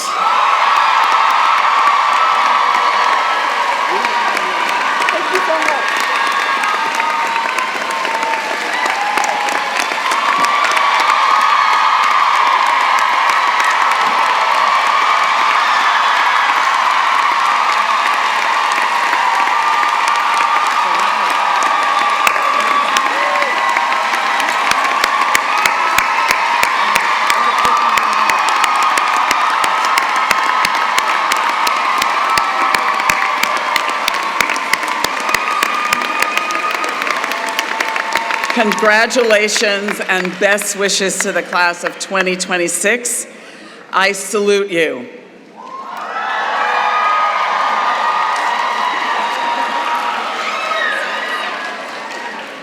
Will all please stand as you are able? It is our tradition to close commencement with the singing of America the Beautiful, written by Catherine Lee Bates. Professor Bates was a member of the Wellesley class of 1880 and distinguished faculty member of the English department from 1885 to 1895. The song has been a feature of Wellesley's commencement exercises since 1942. Udarsha Ramesh from the class of 2026 will lead us all and join as we join in singing America the Beautiful. We will sing verse 3, followed by verse 1.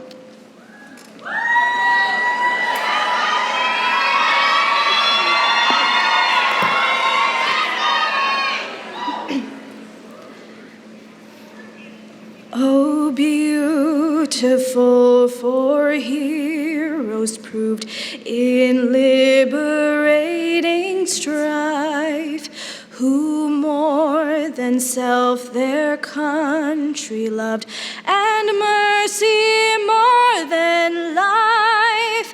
America, America, may God thy gold refine, till all success be nobleness, and every gain divine. Oh, beautiful for spacious skies, for amber waves of grain, for purple mountain majesties above the fruited plain. America,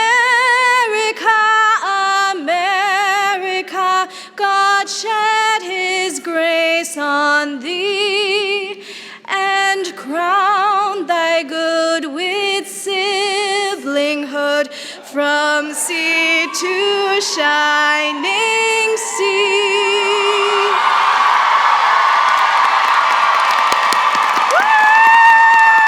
Congratulations!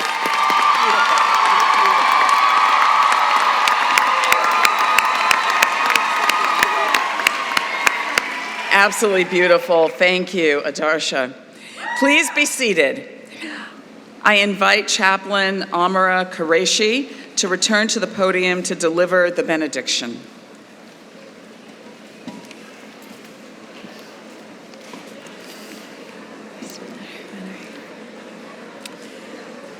For the last time in some time, dear class of 2026, may you move into this next season of your journey releasing fear and embracing hope.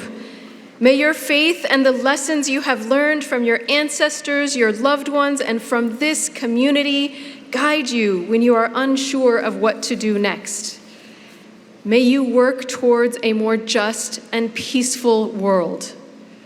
May you live deeply rooted in kindness and gratitude.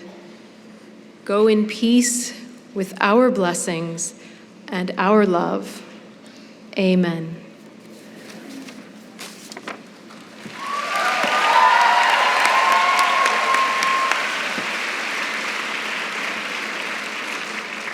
That concludes commencement. Graduates, toss your caps.